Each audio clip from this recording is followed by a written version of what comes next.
What's going on, folks? Hope you're having a wonderful night or day. Welcome back to some more Chrono Odyssey. Today I wanted to talk about an interview that took place a few days ago by a website called GameVU that featured the producer of the game. It starts out by stating that Chrono Odyssey, which is going to be featured on PC, PS5, Xbox Series X and S, the new title from Cacao Games and Chrono Studios, is an online action RPG depicting a grand worldview themed around time and space. It features beautiful visuals powered by Unreal Engine 5 and weighty combat with a Souls-like atmosphere. One thing I wanted to mention also is I was watching a couple of the old videos from the last CBT and I could really feel that Souls-like combat system, and I think they did a good job with incorporating that even in its early state. I love the fact that we're able to parry mobs. I do have a plan to do a combat video sometime in the near future, but they talked about how the first closed beta test was held in June 2025 and 4Gamer published a hands-on preview for the media at the time. The impression was that the basic content was well structured, but there were areas needing adjustments in terms of controls and performance throughout the game. From the fans' perspective, the prevailing view was that things would improve with continued refinement based on this feedback. About 1 month after the first CBT concluded, on July 30th, a developer note outlining the future improvement plans was released. This was very welcome news, but with such a flood of internal level information all at once, it wasn't easy to grasp everything. Therefore, they conducted a written interview with the producer who oversees the game to hear about the intentions behind the announcement and future plans. This includes explanations of the adjustments, so please refer to it while reading the developer notes. One thing to mention also is the interview on the website was done in Korean, so this is a translation of it. Special thanks to the people on Reddit for making a nice structured post for it with the translation. So the first section refers to continuously listening and reflecting player feedback is essential for improving quality. The first question was, could you explain once more what information the CBT was intended to collect? The producer stated that they wanted to assess the completeness of the game's content, understand player needs and what parts they find enjoyable, and identify areas that need strengthening.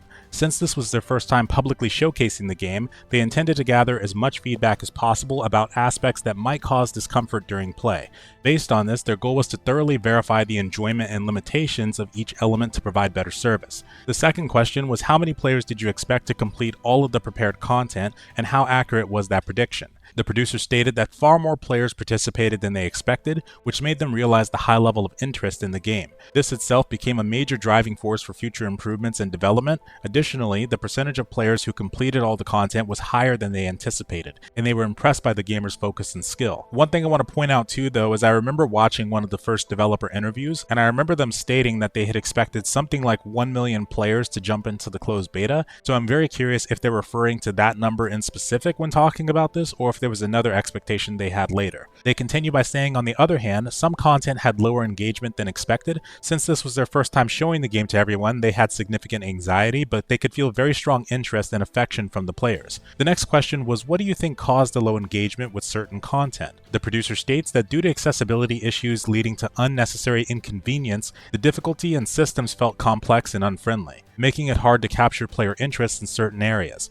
Going forward, they plan to refine these areas to make them easier and more enjoyable to play. I think one thing that might help a lot with this, because I don't remember having that big of an issue with the difficulty itself, I think one of the biggest problems was players were not taking the time before doing the chrono gates to level up a little bit, and so they were kind of unprepared. And to be fair, also, like, if you're doing a chrono gate at level 2 and it's a level 3 one, you'd probably expect that you're still going to be able to do it, but people were getting smashed by the level of difficulty in between those levels. But one thing I think might help a lot with this is if they incorporate more dynamic events. I know I talk about that a lot, but I think they're on the right track with giving us freedom for how we progress, how we level up, but we need more options to do so. For example, when and if they incorporate battlegrounds, I'd love to see it where players can gain experience through doing them and maybe even do them from level 1 all the way up to max. And then the same thing for different dynamic events. One of the things that I loved about Terra was you were able to jump into that game, and if you wanted to farm on mobs, you could farm on mobs all the way up, or you could even go after those BAMs, the big ass monsters, and just fight them individually, or I believe you could do dungeons. That level of freedom and choice is exactly what I'm talking about, and I think would work very well in a game like this. The next question was, what content received high praise from the players? The producer stated that the cosmic horror game concept and overall direction received positive feedback. Content-wise, chrono gates, a one-on-one combat feature, and wanted bounties, which can be naturally enjoyed during exploration, were particularly well received. The next question was, conversely, what content received the most improvement requests? The producer stated that there were voices requesting requesting balance improvements. They also received concerned and caring feedback about combat balance, motion, lighting, and optimization issues that arose because this was an early version. And looking back on the footage in comparison to the lighting improvement videos they've showcased, I completely agree. I think the lighting was a big thing that definitely needed improvement. Same thing with the optimization. I felt like at times that the game was running like an absolute potato, but it was very good to see them talk about the optimization changes that they got planned in the last dev notes.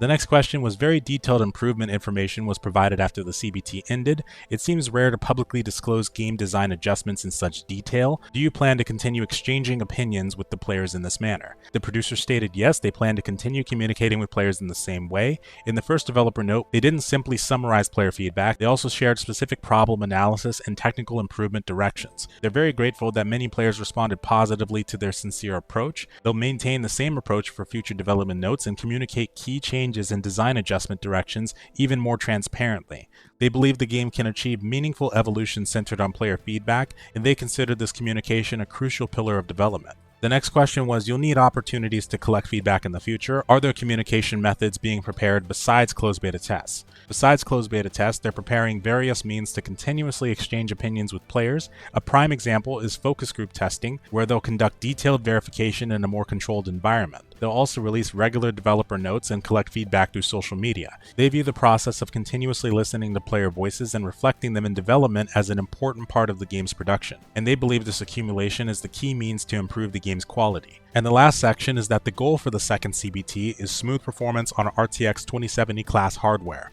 Please tell us what goals you were aiming for in regular monster fights versus boss battles. This game's combat is being developed around the principle easy to play, hard to master. Regular monster battles were designed to feel stylish, flashy, and impactful. Boss battles, on the other hand, were intended to allow players to engage in more strategic combat adapted to each boss. One thing I wanted to say on this, which they're going to comment on a little bit in the next question, is I'm kind of wondering if it would be better to allow players to do chrono gates from a co-op perspective instead of it just being a one-on-one.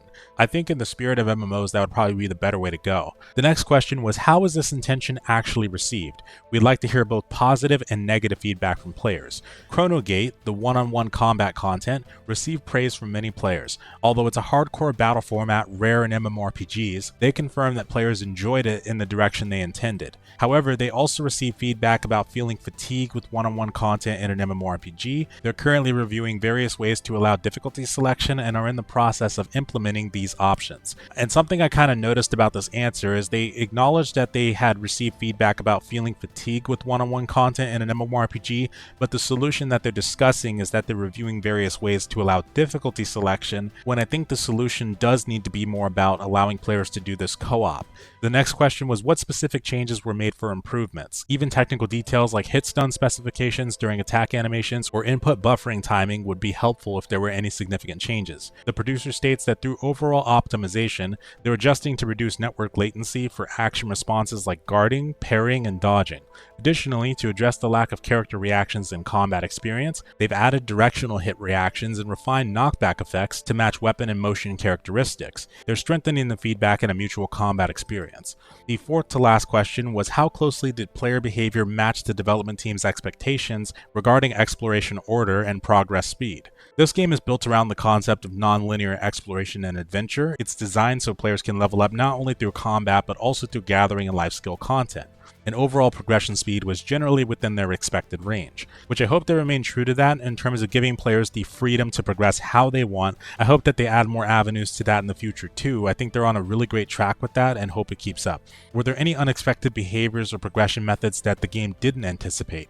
They said that they saw players bringing bombs from outside towns and throwing them inside the towns. Personally, they found it very creative and interesting, but they'll be making adjustments to ensure it doesn't harm other users. But as developers, they couldn't ask for more than players enjoying their own unique Chrono Odyssey journey through diverse playstyles. And yeah, there was a little bit of a problem going on during the CBT where players were bringing bombs inside and then exploding players on side crafting benches and killing them. I don't really knock the game for being there because it doesn't sound like it was the intended experience anyway, so I think we'll be fine. But roughly, what percentage of players who sent feedback felt they played in a comfortable environment, and what was the expected result? Aside from those playing on high-spec PCs, it's difficult to say it was a more comfortable environment for many players. More people participated than they expected, and they confirmed there were shortcomings in optimization for large-scale play situations and content stability. They feel sorry to the many players who participated in testing in uncomfortable conditions, and the entire development team is grateful to everyone who provided gameplay verification and feedback despite those conditions. The last question was, how far do you plan to expand the range of comfortable play environments in the future? And the producer states that they're currently addressing high-priority improvement items related to the play environment and stages, and continuously working on overall performance optimization. For the second CBT, their goal is comfortable play on RTX 2070 class hardware. Ultimately, they're aiming for a state where even mid-range PCs with GTX 1060 can play smoothly with appropriate option settings, and they'll continue improvements towards that goal. That's going to be all for the interview, but one thing I do hope that they remain true on as well is continuing to provide us with detailed breakdowns of everything that's going on. Even if it's information that we as regular gamers may not understand, there's always going to be people that are more knowledgeable that are going to appreciate those kinds of breakdowns, and also that level of transparency is something a lot of developers should strive for regardless. I'm very much looking forward to the next closed beta test. They did mention the focus group testing in there, and I heard rumors that it was already going on. I heard about that through the Chrono Odyssey Discord, and I remember seeing a Reddit thread about it, but I can't seem to find it anymore. We might get a confirmation in the next developer notes that they're working on that they mentioned during the last one, but I remember seeing somewhere that they have plans for an early 2026 closed beta test too. Make sure to stay tuned for now though, folks. Thanks so much for watching, and have a good one.